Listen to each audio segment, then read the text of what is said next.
नटखट शरारतों से घर वाले परेशान हैं, यही शरारतें मिटा देती हैं घर वालों की थकान। हंसता खेलता बचपन गुजर जाने के बाद ना जाने कहाँ खो जाती हैं बच्चों की मुस्कान। तो यहाँ राधे राधे दोस्तों, एक बार नई वीडियो के साथ फिर से आपका मेरे चैनल पर स्वागत है। तो आज का जो हमारा टॉपिक है वो है बच्चों को मानसिक रूप से मजबूत कैसे बनाएं। देखिए, कहीं ना कहीं हम ही जिम्मेदार हैं कि बच्चा मानसिक रूप से विकसित नहीं हो पाता अच्छे से। मानसिक रूप उसका इतना मजबूत नहीं हो पाता क्योंकि हम जो हैं हम हैं, आप हैं, अपने बच्चों को इतना वात्सल्य, इतना प्रोटेक्ट, इतना प्यार से पाल देते हैं कि बच्चे खुद से कुछ नहीं कर पाते और वो स्ट्रांग नहीं बन पाते। क्योंकि हम आपने कभी गौर दिया हो कि जो हमारे माँ बाप थे वो उनके पास पहले कितना सारा काम हुआ करता था। गाय का, भैंस का, हम घर में कितना सारा काम हुआ होता था, तो तब भी हम पल जाते थे। लेकिन आजकल हम अपने बच्चों को इतना प्रोटेक्शन दे देते हैं, इतना प्रोटेक्ट कर देते हैं कि यहाँ नहीं जाना, इसे नहीं छूना, ये जम्स हैं, वम्स हैं, ये है, वो है, इतना कुछ बोल देते हैं। तो मतलब आजकल बच्चा जो है ना, वही हमारे इर्द गिर्द ही घूमता हुआ रह जाता है और उसका जो बौद्धिक स्तर है वो मजबूत नहीं हो पाता। वो हर चीज़ में मम्मी, हर चीज़ में पापा, क्योंकि और आज की जो मेरी समझ में सबसे बड़ा कारण और सबसे बड़ी समस्या जो सामने है वो मैं आज आपसे थोड़े ही शब्दों में शेयर करूँगी और कुछ टिप्स बहुत साधारण, बहुत सरल, जो हम हर रोज़ करते भी हैं अपने बच्चे के लिए, लेकिन उन पर ध्यान नहीं देते। तो क्या पता आप मेरी इस वीडियो को देखें तो आप अपने अपनी बच्चों की उन बातों पर ध्यान दें। तो सुनिए, जो हमारी पहले की फैमिलीज होती थी वो बड़ा परिवार होता था। तो आजकल जो परिवार है हमारा वो न्यूक्लियर फैमिली है। जैसे मेरे हस्बैंड, मतलब माता पिता और बच्चे, बस ये न्यूक्लियर फैमिली है। पहले परिवार बड़ा हुआ करता था तो हमें पता ही नहीं चलता था बच्चे कब पैदा हुए और कब बड़े हो गए। लेकिन आजकल सब अलग अलग रहते हैं, सबकी छोटी छोटी फैमिली हैं, कोई जॉब के कारण बाहर है, कोई किसी वजह से बाहर है। तो आजकल के जो बच्चे हैं वो शुरू से ही एकांकी होते हैं। एकांकी मतलब अकेले, और माता पिता के अलावा उसके पास, बच्चे के पास सिर्फ खिलौने होते हैं। और आजकल खिलौने भी कम, आजकल बच्चों के पास मोबाइल और गैजेट्स ज़्यादा होते हैं। उससे बच्चों के अंदर जो आत्म केंद्रित की जो भावना होती है, वो होने की जो वृत्ति होती है ना, वो बहुत बढ़ जाती है, जो बच्चे का मानसिक विकास को रोक देती है। और जैसे बच्चे को निखर के आना चाहिए, जैसे बच्चे को खिलना चाहिए, जैसे बच्चे को खेलना चाहिए, जैसे बच्चे को बिहेव करना चाहिए, उस बात में कहीं ना कहीं अभाव आ जाता है। वो वैसा नहीं कर पाता, जिस कारण उसके अंदर अनेक प्रकार के कॉम्प्लिकेशंस उत्पन्न हो जाते हैं, जन्म ले लेते हैं, पैदा हो जाते हैं, जो आगे आगे ये कॉम्प्लिकेशंस और कॉम्प्लिकेटेड हो जाते हैं। मैं कॉम्प्लिकेटेड पे इसीलिए इतना जोर दे रही हूँ क्योंकि ये जो कॉम्प्लिकेशंस आते हैं यही हमें बाद में हमारे बच्चे के लिए दुख का कारण बनते हैं। अब मैं कुछ, आई होप आप मेरी बात समझ रहे हैं। अब मैं कुछ आपको टिप्स बता रही हूँ, बहुत साधारण और बहुत सरल हैं, जो रोज़मर्रा में हम करते हैं अपने बच्चों के लिए, लेकिन फिर भी इन पर हमें जोर देना है। तो नंबर 1, हमें अपने घर का वातावरण ऐसा रखना है कि बच्चे को हमें ज़्यादा से ज़्यादा पूरे घर में घूमने देना है। बच्चा थक जाएगा, ये हो जाएगा, वो हो जाएगा, हमें उसे खुला वातावरण देना है। नंबर 2, बच्चों को सुनना। हम कितना भी इम्पोर्टेंट काम कर रहे हों, हमें वो अगर आपके पास आया है, मम्मी के पास आया है, पापा के पास आया है, आप ऑफिस का काम कर रहे हैं या मीटिंग अटेंड कर रहे हैं या कुछ भी कर रहे हैं, आप 2 मिनट उसको म्यूट करके या अपने काम को थोड़ा सा साइड करके उस बच्चे की बात को पहले सुनिए। लेकिन अगर फिर भी आपके लिए उस वक्त वो मीटिंग अटेंड करना ज़रूरी है या फिर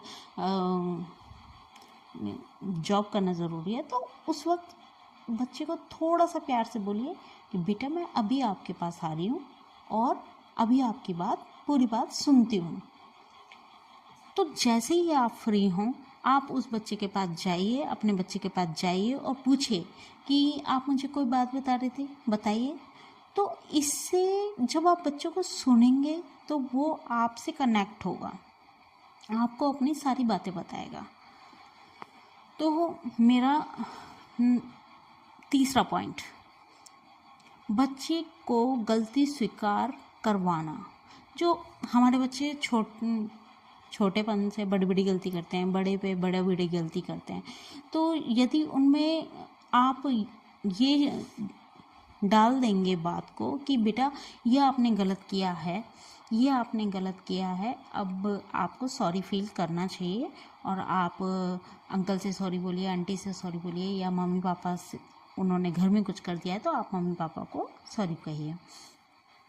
इससे क्या होगा कि उसको अपनी, जैसे आज हम अपनी ईगो में, सामने वाला हमसे नाराज़ हो गया, सामने वाला हमसे बात नहीं कर रहा, या बच्चों में आपस में लड़ाई हो जाती है। आज चौथी क्लास के बजाय थर्ड क्लास के बच्चे बोलते हैं कि जैसे मेरा बेटा है, वो मुझे आके रोज़ अपना क्लास का अपडेट देता है और बोलता है कि मम्मा आज उसने ये कर दिया, मम्मा आज उसने वो कर दिया।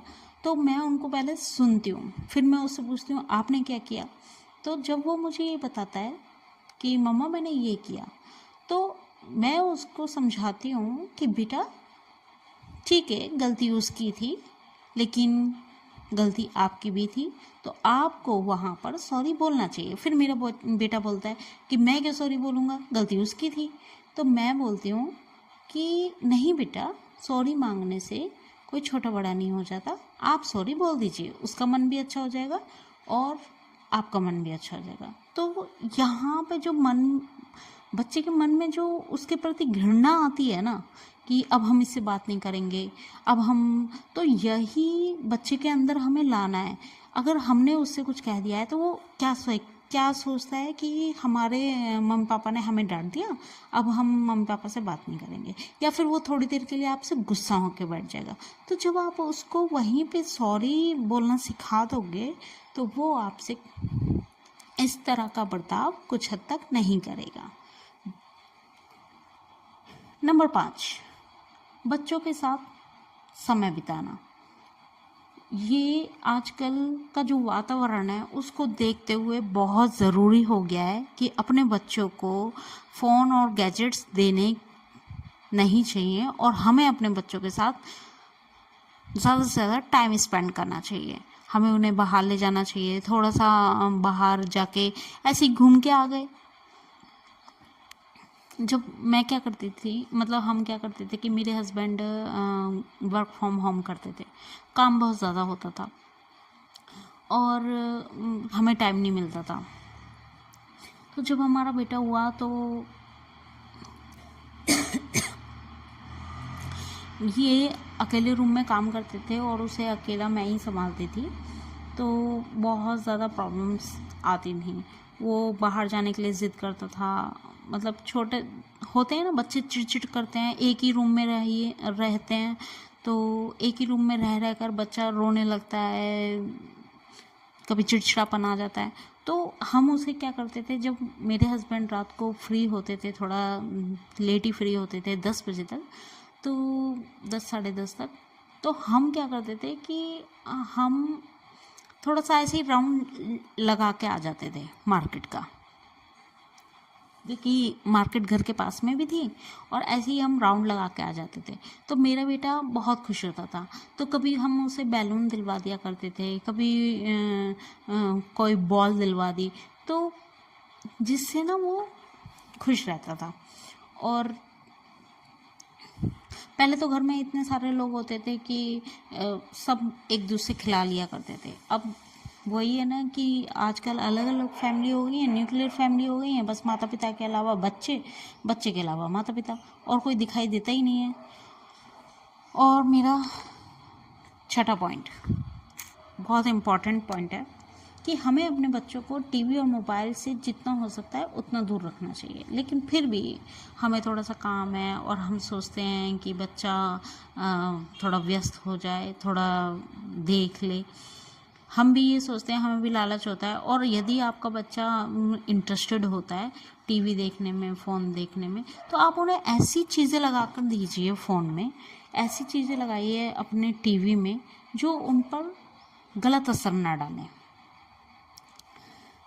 नंबर 7, नकारात्मक सोच से सकारात्मक सोच रखना। हमें अपने बच्चों के सामने कभी भी नेगेटिव नहीं बोलना है। हमें अपने बच्चों के सामने हमेशा सकारात्मक बोलना है, हमेशा सकारात्मक सोचना है, क्योंकि जैसा हम बोलेंगे बच्चे वैसा ही सीखेंगे।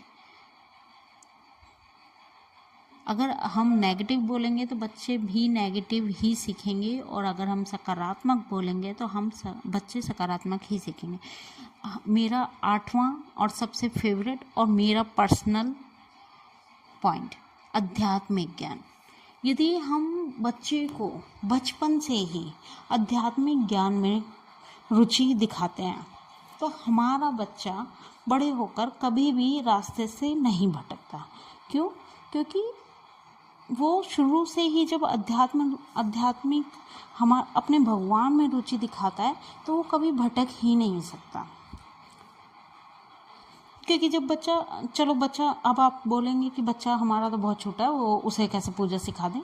तो यदि बच्चा बहुत छोटा है तो सारे बच्चे कहानियाँ सुनते हैं, तो भगवान की लीलाएं सुनाइए, भगवान की बातें सुनाइए।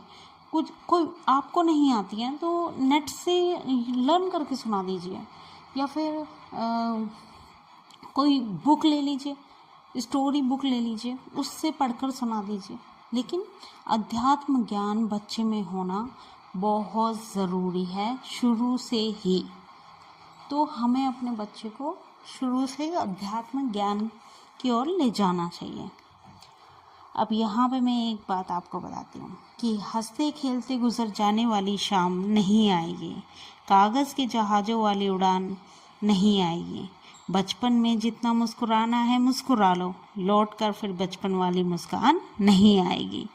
तो ये बात तो आप भी एग्री करते होंगे, क्योंकि हम बचपन में कैसे होते हैं और हम बड़े होकर कैसे हो गए, तो सेम वही प्रोसेस हमारे बच्चों के साथ होता है कि इनका बचपन जो होता है वो वैसा नहीं रहेगा, क्योंकि बहुत सारी जिम्मेदारियाँ आ जाती हैं, बहुत सारे संघर्ष हो जाते हैं जो हर किसी की लाइफ में है।